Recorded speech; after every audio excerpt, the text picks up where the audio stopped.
अस्सलाम वालेकुम वरहमतुल्लाहि वबरकातुहू। लिटरेरी हार्ट्स के अजीज़ दोस्तों, आज का हमारा इंग्लिश का टॉपिक जो है वो एडजेक्टिव है।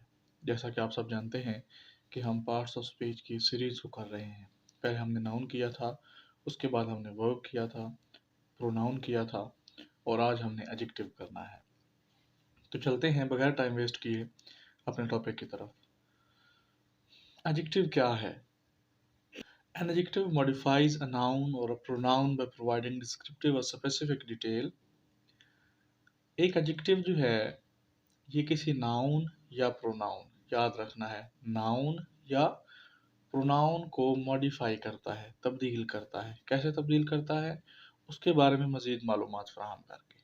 ठीक है, पहली लाइन का तर्जुमा ये है कि एक एडजेक्टिव वो वर्ड है जो किसी नाउन या प्रोनाउन को मज़ीद मालूमात, ख़ास मालूमात प्रोवाइड करने के बाद उसके मीनिंग्स में इजाफा करता है। अनलाइक एडवर्ब्स, यानी एडवर्ब्स की तरह नहीं है, एडवर्ब्स के बरक्स है। Adjectives do not modify verb, other adjectives और एडवर्ब्स। यानी एडवर्ब जो होते हैं, जब हम एडवर्ब को पढ़ेंगे तफसील से तो उसमें ये बात हम देखेंगे कि एडवर्ब्स जो हैं ये एडजेक्टिव्स के मीनिंग्स में भी इजाफा करते हैं, खुद एडवर्ब्स के मीनिंग्स में भी इजाफा करते हैं। ठीक है, लेकिन एडजेक्टिव जो है ये सिर्फ और सिर्फ नाउन और प्रोनाउन के मीनिंग में ही इजाफा करता है, इसके अलावा ये कहीं भी इस्तेमाल नहीं होता। पता क्या चला? पता ये चला कि एडजेक्टिव्स जब भी सेंटेंस में इस्तेमाल होंगे तो या तो ये नाउन के साथ होंगे या प्रोनाउन के साथ होंगे, ये अकेले भी नहीं होंगे। या ये नाउन की क्वालिटी बयान कर रहे होंगे या ये प्रोनाउन की क्वालिटी बयान कर रहे होंगे। Adjectives usually precedes the noun or pronoun they modify, यानी प्रोसीड करते हैं। उसके बाद हम देखते हैं एग्जाम्पल्स हमारे पास हैं। This is good soap, I am funny, he is an intelligent student, Ali is more beautiful than Akram, he is faster than his friend, he is taller than his brother, Ali is most intelligent boy in the class, he is the fastest boy of our school. अब यहाँ पर मैंने कुछ मिसालें दी हैं, मैंने इनको तरतीब वाइज दिया है। पहले मैंने 3 मिसालें दी हैं, गुड, फनी, इंटेलिजेंट, ये हमारे पास एडजेक्टिव्स की एग्जांपल्स हैं। मोर ब्यूटीफुल, फास्टर, टालर, ये भी हमारे पास एडजेक्टिव की एग्जांपल्स हैं। मोस्ट इंटेलिजेंट, द फास्टेस्ट, ये भी हमारे पास एडजेक्टिव्स की मिसालें हैं। तो इनको मैंने अलग अलग क्यों लिखा है ये देखते हैं इसके काइंड्स की तरफ जाके। डिग्रीज ऑफ एडजेक्टिव्स जी। डिग्री का मतलब ये है कि एडजेक्टिव्स जो है ये 3 तरीकों में इस्तेमाल किया जा सकता है। पहला तरीका हमारे पास क्या है, पहली डिग्री हमारे पास क्या है, पॉजिटिव डिग्री। पॉजिटिव डिग्री से मुराद ये है कि जब आप किसी भी एक चीज़ के बारे में कुछ डिस्क्राइब कर रहे हो, उसका किसी के साथ कंपैरिजन ना कर रहे हो, उसको किसी के साथ किसी भी किस्म का कोई मुवाजना ना कर रहे हो, तो हम पॉजिटिव डिग्री इस्तेमाल करते हैं। यानी जनरल बात करने के लिए, जनरल खसूसियात बयान करने के लिए हम पॉजिटिव डिग्री इस्तेमाल करते हैं। कंपैरेटिव जैसा कि नाम से ज़ाहिर है, कंपैरिजन करवाते हैं हम, मुकाबला करवाते हैं। ठीक है, दो चीज़ों के दरमियान देखना कि ये अच्छी है, ये उससे ज़्यादा अच्छी है या उससे ज़्यादा बुरी है। और उसके बाद तीसरी डिग्री आती है सुपरलेटिव। तो जैसा कि नाम से ज़ाहिर है, वहाँ पर मौजूद दिए गए जो है दिए गए मवाद में से सबसे आला या सबसे बुरी क्वालिटी जो है, बुरी जो है दर्जा जो है वो क्या कहलाएगा, सुपरलेटिव। यानी ये बच्चा क्लास में सबसे अच्छा है या ये बच्चा क्लास में सबसे बुरा है। ठीक है, तो डेफिनेशंस की तरफ चलते हैं। A positive degree adjective is a normal adjective that is used to describe, not compare.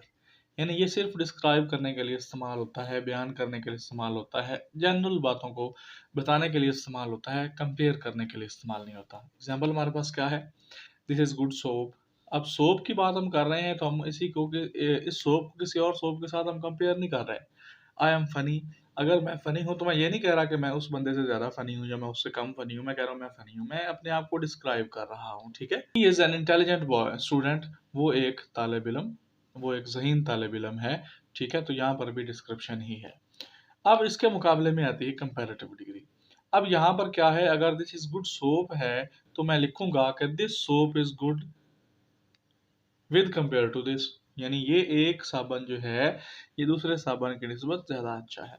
तो a comparative adjective is an adjective that is used to compare two things and is often followed by a word than, than, ये than then वाला नहीं है, याद रखिएगा। Example हमारे पास है, Ali is more beautiful than Akram. फ़र्क देखिए, ऊपर हमने सिर्फ डिस्क्रिप्शन की है, किसी भी चीज़ के बारे में बताया है, लेकिन यहाँ पर अली को अकरम के साथ हमने तवाज़न किया है, मुकाबला करवाया है कि ये उससे ज़्यादा खूबसूरत है। He is faster than his friend, वो अपने दोस्त से ज़्यादा तेज़ है। He is taller then his brother, वो अपने भाई से ज़्यादा लंबा है। तो यहाँ पर देखिए तीनों एग्जाम्पल्स के अंदर हमने सेकंड डिग्री यानी कंपैरेटिव डिग्री का इस्तेमाल किया है, और इन तीनों एग्जाम्पल्स के अंदर दो चीज़ों का मुकाबला करवाया गया है। वो उससे बड़ा है यानी दो लोग हैं, वो उससे तेज़ है यानी दो लोग हैं, और वो उससे खूबसूरत है यानी दो लोग हैं। तो जब हम बात करते हैं सुपरलेटिव डिग्री की, तो a superlative degree is an adjective that is used to compare three or more things और to state that something is the most. यानी सुपरलेटिव एडजेक्टिव्स वो एडजेक्टिव्स हैं जो दो से ज़्यादा यानी तीन या तीन से ज़्यादा चीज़ों को कंपैरिजन करने के लिए इस्तेमाल होते हैं, और ये सिर्फ ये बताते हैं कि समथिंग इज़ द मोस्ट, कि ये सबसे ज़्यादा है, चाहे वो अच्छी है चाहे वो बुरी है, चाहे वो सही है चाहे वो गलत है, सबसे ज़्यादा है। ठीक है, इसमें दरमियान वाली कोई गुंजाइश नहीं होती। Ali is the most intelligent boy in the class, Ali class में सबसे ज़हीन लड़का है, मोस्ट इंटेलिजेंट। अब अगर आप पॉजिटिव डिग्री में देखें, he is an intelligent student, वो एक ज़हीन तालिब इल्म है, इसमें हम बस डिस्क्रिप्शन कर रहे हैं। लेकिन अगर आप यहाँ सुपरलेटिव में देखें, तो Ali is the most intelligent boy in the class, Ali class का सबसे ज़हीन लड़का है, ये जाहिर कर रहा है कि वहाँ पर मौजूद सारी चीज़ों के ऊपर इसको बरतरी है, सुपरलेटिव है। He is the fastest boy of the school, तो द फास्टेस्ट हमारे पास क्या हुई, सुपरलेटिव डिग्री हुई। जी तो दोस्तों, ये चीज़ें तो आपने पढ़ी हुई थी। डिग्रीज ऑफ एडजेक्टिव्स क्या होती हैं, तीन होती हैं, पॉजिटिव है, कंपैरेटिव है, सुपरलेटिव है, उनकी डेफिनेशंस भी आपको बहुत दफ़ा करवाई गई हैं। नई चीज़ जो इस लेक्चर में आप सीखेंगे वो है टाइप्स ऑफ एडजेक्टिव्स, कि एडजेक्टिव्स की इकसाम कितनी है। हमने सिर्फ ये पढ़ा है कि एडजेक्टिव्स की डिग्रीज क्या हैं। ठीक है, हमने ये नहीं पढ़ा कि एडजेक्टिव्स की टाइप्स क्या हैं। तो आज हम इसकी टाइप्स को डिस्कस करेंगे। पहली टाइप हमारे पास है डिस्क्रिप्टिव एडजेक्टिव, दूसरी टाइप है प्रॉपर एडजेक्टिव, तीसरी टाइप हमारे पास है limiting adjective, coordinating adjective, interrogative adjective, compound adjective, और डिटर्मिनर्स एज एडजेक्टिव। यानी डिटर्मिनर्स को भी हम एडजेक्टिव्स के तौर पर इस्तेमाल कर सकते हैं। कब कर सकते हैं ये हम आगे पढ़ते हैं। तो पहली टाइप हमारे पास है डिस्क्रिप्टिव एडजेक्टिव। डिस्क्रिप्टिव नाम से ज़ाहिर है डिस्क्रिप्शन से निकला है। ठीक है, डिस्क्रिप्शन नाउन है, मतलब बयान करना, किसी भी चीज़ की कोई खूबी बयान कर रहे होते हैं। तो क्या है कि a descriptive adjectives names a quality of a noun और a pronoun that it modifies. Simple सी बात है कि नाउन या प्रोनाउन जिसको ये मॉडिफाई कर रहा है उसकी सिर्फ क्वालिटी बताता है और कुछ भी नहीं। क्वालिटी में उसकी खूबी और खामी दोनों हो सकती हैं। ठीक है, he is bad boy, is good boy. तो डिस्क्रिप्टिव में सिर्फ डिस्क्रिप्शन है, उसके बारे में कुछ ना कुछ कलिमात बयान किए गए हैं कि ये इस तरह होगा, ये इस तरह है, ये अच्छा नहीं है, ये बुरा है, ये बुरा नहीं है, ये अच्छा है, डिस्क्रिप्शन है। ठीक है, एग्जाम्पल हमारे पास क्या है, we have a brown dog. अब डॉग जो है ये नाउन है, ब्राउन उसकी क्या है, डिस्क्रिप्शन है कि उसका रंग क्या है। My house is bigger than his, मेरा घर उससे बड़ा है। अब यहाँ पर याद रखिए कि यहाँ पे सेकंड सॉरी यहाँ पे कंपैरेटिव, सुपरलेटिव, पॉजिटिव डिग्रीज तीनों आ सकती हैं, क्योंकि हम डिग्रीज की बात नहीं कर रहे, हम टाइप्स की बात कर रहे हैं। तो एग्जांपल्स में मैं सब सारी चीज़ें जो हैं वक्तन फवक्तन आपको बताता रहूँगा। ठीक है, आई लाइक फ्लफी कैट्स, मुझे फ्लफी कैट्स पसंद हैं। तो ब्राउन, बिगर, फ्लफी ये क्या है, ये क्वालिटीज़ हैं। ठीक है, ये उस चीज़ की खसूसियात हैं, इसलिए इनको डिस्क्रिप्टिव एडजेक्टिव्स कहा जाता है। उसके बाद है प्रॉपर एडजेक्टिव। प्रॉपर एडजेक्टिव जैसा कि नाम से जाहिर है, जब आप किसी प्रॉपर नाउन से एडजेक्टिव ड्राइव करते हैं, एडजेक्टिव बनाते हैं, तो वो एडजेक्टिव जो होता है वो प्रॉपर नाउन कहलाता है, प्रॉपर एडजेक्टिव कहलाता है। जैसा कि I am enjoying French class. अब फ्रेंच, फ्रांस नाउन है, उससे निकला फ्रेंच, यानी फ्रांच, फ्रेंच के रिहायशी। लेकिन यहाँ पर फ्रेंच क्लास का मतलब फ्रांसीसी जुबान है, तो प्रॉपर नाउन से निकला है, तो क्या कहलाएगा, proper adjective. Turkish food is very delicious. Turkish, European cars are very comfortable. तो यहाँ पर फ्रेंच, टर्किश, यूरोपियन ये क्या है, सारे प्रॉपर एडजेक्टिव्स हैं। उसके बाद लिमिटिंग एडजेक्टिव्स। देखिए नाम ही ऐसे हैं कि हमें इनके बारे में आइडिया हो जाता है कि इसके बारे में हम क्या पढ़ने वाले हैं। तो लिमिटिंग लिमिट से निकला है, हद से निकला है। तो ये एडजेक्टिव्स क्या करते हैं, ये किसी भी नाउन या प्रोनाउन की एक हद मुकर्रर कर देते हैं। A limiting adjectives restricts the meaning of the word it modifies. यानी जिस वर्ड के मीनिंग्स को ये मॉडिफाई करते हैं, उस मीनिंग को रिस्ट्रिक्ट कर देते हैं, एक हद तक मुकर्रर कर देते हैं। जैसा कि यहाँ पे लिखा हुआ है, आई हेट दैट पर्सन, मैं उस आदमी से नफरत करता हूँ। अब वहां पर 10 आदमी बैठे हुए हैं, लेकिन लिमिटिंग एडजेक्टिव दैट के इस्तेमाल ने उसकी हेट को सिर्फ एक आदमी तक महदूद कर दिया। We are living in this room, हम इस कमरे में रह रहे हैं। घर में 10 कमरे हो सकते हैं, लेकिन ये पॉइंट जो है कि इन दिस रूम, ये क्या कर रहा है, बात को लिमिटाइज कर रहा है। तो लिमिटिंग एडजेक्टिव कहलाया। The tree provides us shade in summer, the tree, यहाँ पर द जो है ये लिमिटिंग एडजेक्टिव है। तो that, this and the limiting adjectives हैं, लेकिन याद रखिए कि द जो है ये डिटर्मिनर भी है, दिस दैट डिटर्मिनर्स भी हैं, ठीक है। लेकिन ये डिटर्मिनर्स कब होंगे, जब हम उसको देखेंगे। डिटर्मिनर्स और लिमिटिंग एडजेक्टिव्स तकरीबन एक जैसे ही होते हैं, लेकिन अब मैं इनको बाद हमारे पास है जी कोऑर्डिनेटिंग एडजेक्टिव्स, कोऑर्डिनेट करना, ठीक है। यानी a coordinating adjective consists of two or more adjectives separated by a comma instead of by a coordinating conjunction।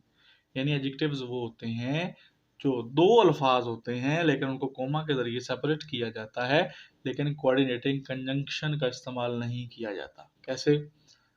The clans arrived in a bright shiny car, we bought red and shining bike, the people are eating delicious and appetizing food। याद रखिए कि coordinating adjectives में coma और and दोनों लगाए जा सकते हैं, ठीक है। बाज कोऑर्डिनेटिंग एडजेक्टिव्स ऐसे होते हैं जिनमें कोमा खत्म करके एंड लगाया जाए या एंड खत्म करके कोमा इस्तेमाल किया जाए, तो उनके फर्क में, उनके मीनिंग्स में इजाफा नहीं होता। बाज कोऑर्डिनेटिंग एडजेक्टिव्स ऐसे होते हैं कि उनके कोमा या एंड को स्विच किया जाए, यानी एंड की जगह कोमा इस्तेमाल करें या कोमा की जगह पर एंड इस्तेमाल करें, तो उनके मीनिंग्स में तब्दीली नहीं होती। और बाज ऐसे होते हैं जिनके मीनिंग्स में तब्दीली होती है, इसलिए कोमा या एंड का इस्तेमाल जो है उसका बेटे ख्याल रखना है। उसके बाद टाइप है हमारे पास इंटरोगेटिव एडजेक्टिव। जैसा कि नाम से जाहिर है, सवाल पूछने के लिए इस्तेमाल होते हैं, ठीक है। Adjectives used to ask a question, whose book is this, how many people are visiting us, which cars are very comfortable। तो यहाँ पर whose, how many, which हमारे पास इंटरोगेटिव एडजेक्टिव्स हैं। उसके बाद हमारे पास है कंपाउंड एडजेक्टिव्स। जैसा कि मैंने आपको बताया, नाम से जाहिर है, कंपाउंड का मतलब होता है combination of two or more words. तो compound adjectives consist of two or more words that function as a unit, जो एक ही यूनिट के तौर पर काम करते हैं। Depending on its position within the sentence, the compound adjectives is punctuated with or without a hyphen। यानी हम हाइफन लगाकर, एक छोटी सी डैश लगाकर हम उनको अलग करते हैं। लेकिन कैसे करते हैं, ये depending upon the position with in the sentence है कि कंपाउंड कहाँ पे इस्तेमाल हो रहा है। कि अगर तो कंपाउंड जो है वो नाउन से पहले इस्तेमाल हो रहा है, तब हमने हाइफन इस्तेमाल करना है या नहीं करना, और बाद बाद में इस्तेमाल हो रहा है तब हमने हाइफन इस्तेमाल करना है कि नहीं। तो यहाँ पे लिखा हुआ है कि when a compound adjective comes before the noun it modifies, use a hyphen to join the adjectives. यानी अगर तो नाउन से पहले आए, अगर तो नाउन से पहले आए तब आपने हाइफन का इस्तेमाल करना है, अगर नाउन के बाद आए तो नहीं करना। When a compound adjective follows a noun, जब उसके बाद नाउन के बाद आए, it modifies, इसको ये तब्दील कर रहा है, do not use a hyphen to join the adjective, तो फिर आपने हाइफन इस्तेमाल नहीं करना। एग्जाम्पल क्या है?